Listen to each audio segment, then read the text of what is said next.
to go into small scale, into commercial farming.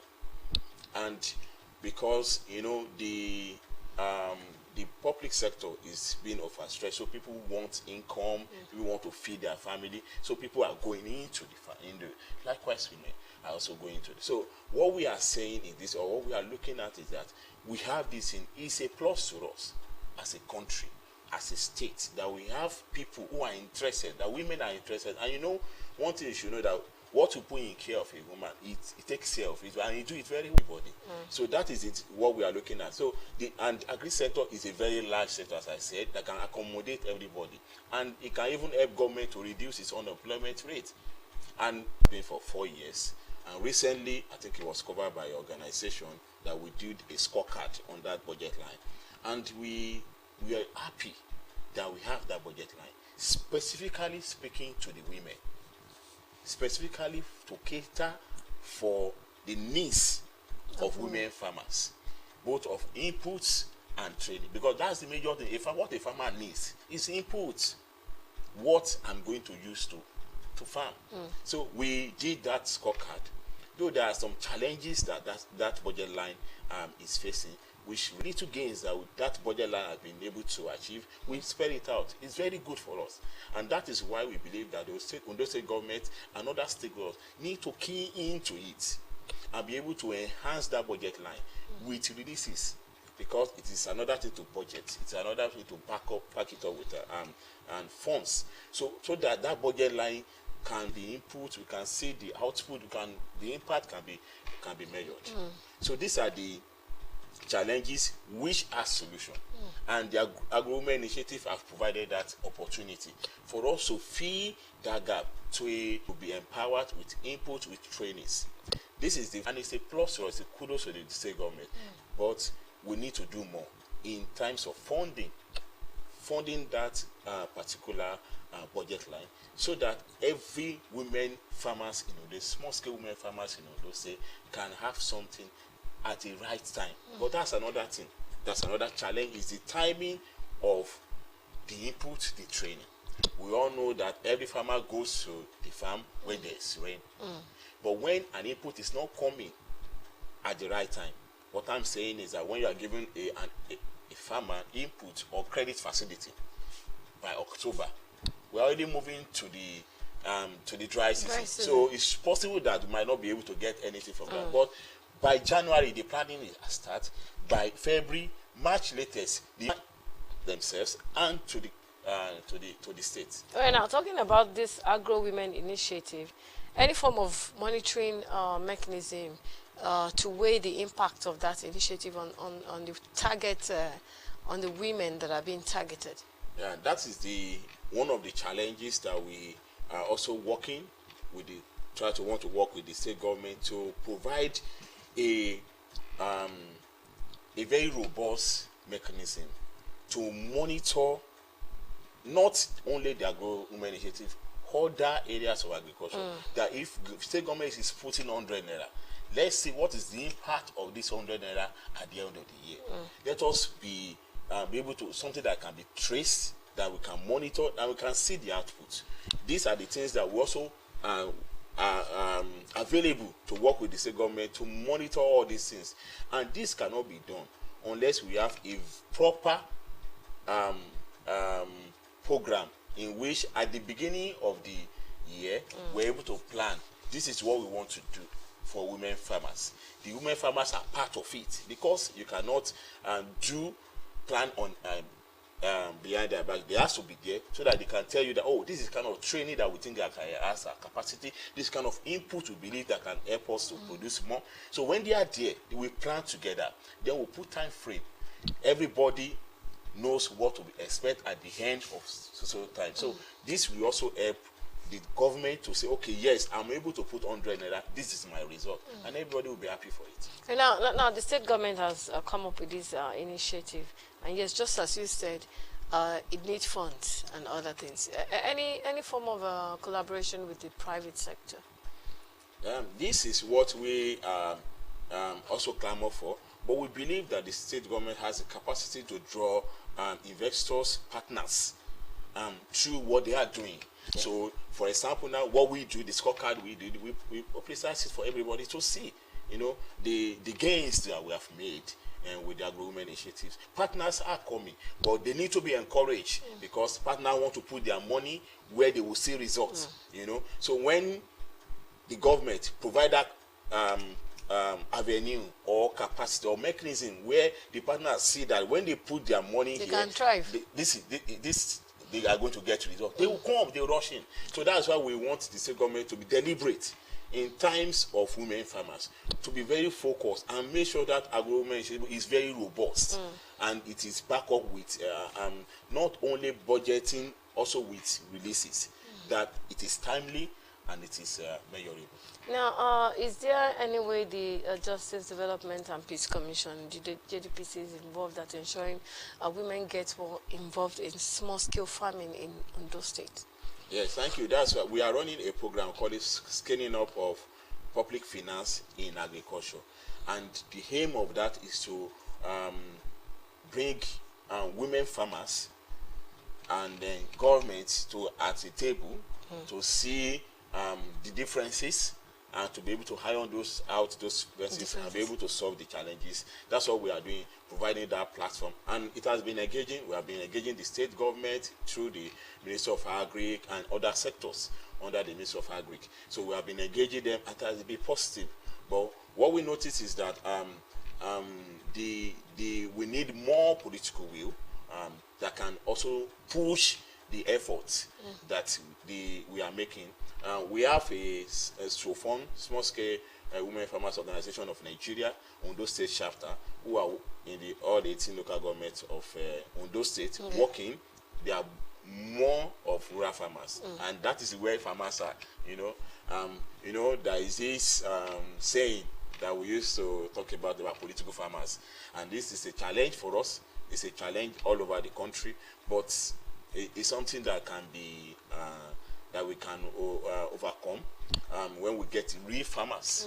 We empower real farmers, and we are showing it to them, and I'm sure the state government through the ministries also working so that they are able to reach directly the farmers. Because if you don't reach the farmers itself, all your efforts, it will not be. That's what we are talking about.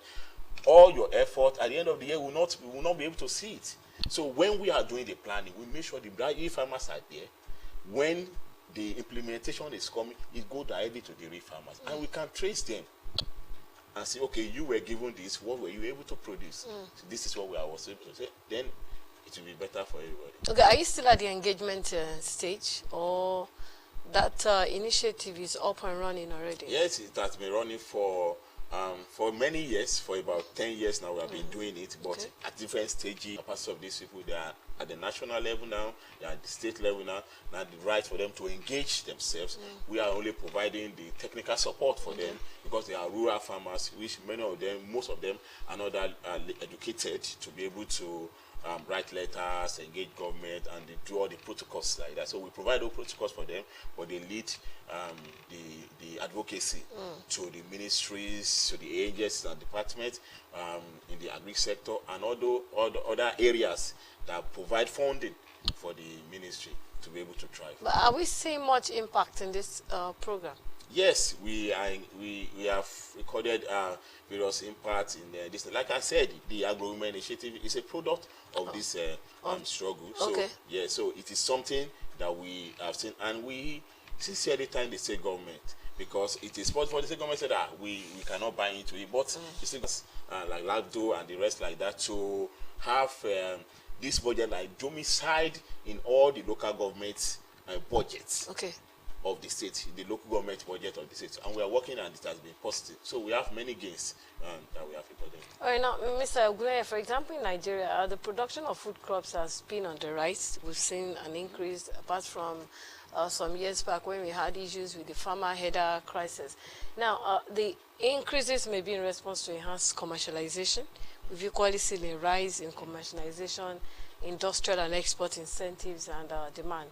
But however, the actual quantity of the staples left for domestic consumption has decreased, resulting in increased malnutrition, particularly among children, among women who even do the farming, who do this job. Now, and the trend towards the export of food crops due to incentives offered by foreign exchange poses equally a great danger for the nutritional well-being of vulnerable groups. Now, what are your suggestions as a farmer and as a program officer at the community development at the JDPC in terms of interventions by government, by corporate bodies, to promote and enhance the role of women in food production, especially at the small-scale level? What deliberate policies would you want government, corporate bodies to get involved in and take to increase activities of women small-scale farmers? Thank you. We have some gains over the years, but due to the COVID-19 pandemic, we had a bit of setback. And coupled with the rise in the exchange rates, because mostly some of the things, the inputs now, which is the largest part of what the farmers use, are being imported. The chemicals, they are imported into the country. So, and with exchange in dollar, you expect the prices to rise. So many of the farmers who are able to produce probably, I'm just using 100 kg of rice, now producing 50 kg because of rise in cost of production. So these are the issues that is coming up, and many other things. Then issue of climate change. So we cannot overemphasize this. Climate change is also one of the things that's why we're having farmers headers clashes, because the headers migrate to where there's water, and the farmers who want to maintain his farm, that is it. And also the farmers too want to have high productivity, so they're heavy reliance on inorganic fertilizer. So these are the issues that surrounds the production or cause this decline.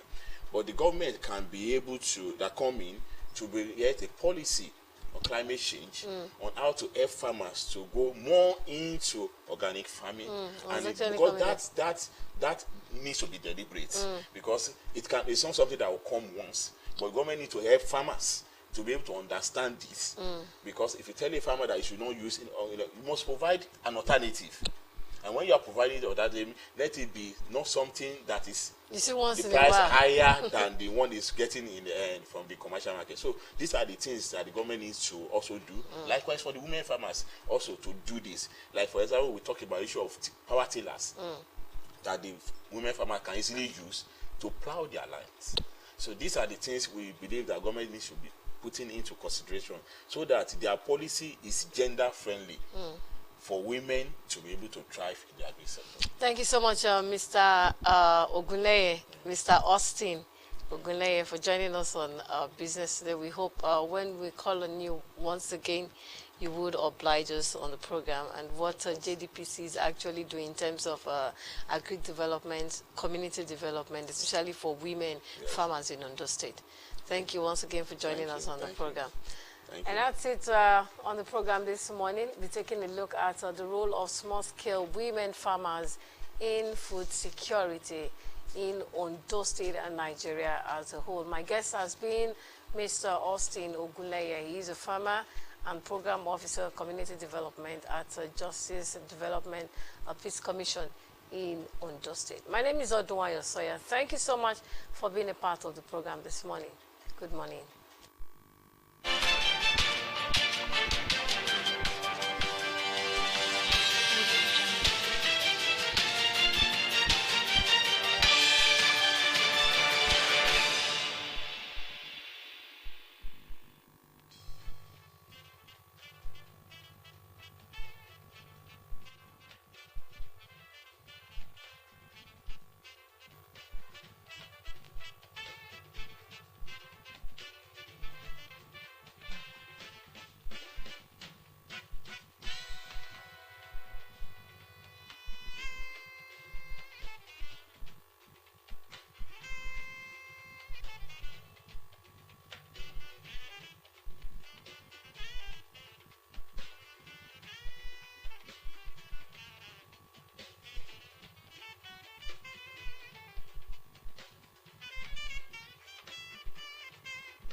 Hello, Nigeria. I'm Cyril Stober of NTA. The Nigeria Broadcasting Awards is the biggest platform for recognizing, rewarding, and celebrating professional excellence in broadcasting. TNBA is by the industry and for the industry. Join us as we celebrate the very best of hard work, talent, and excellence in our industry.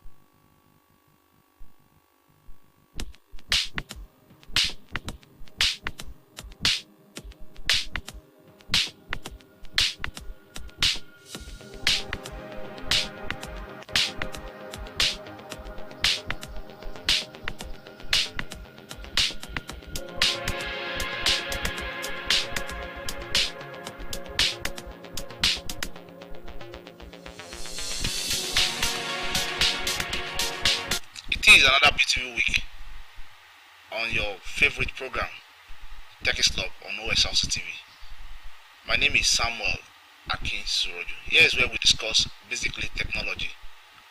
And on today's episode of the program, we'll be discussing artificial intelligence. My guest is already on standby. He'll be joining us after this time out. Don't go away.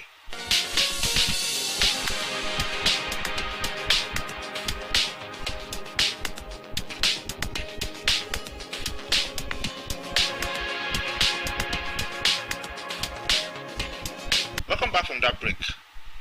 My guest, who I already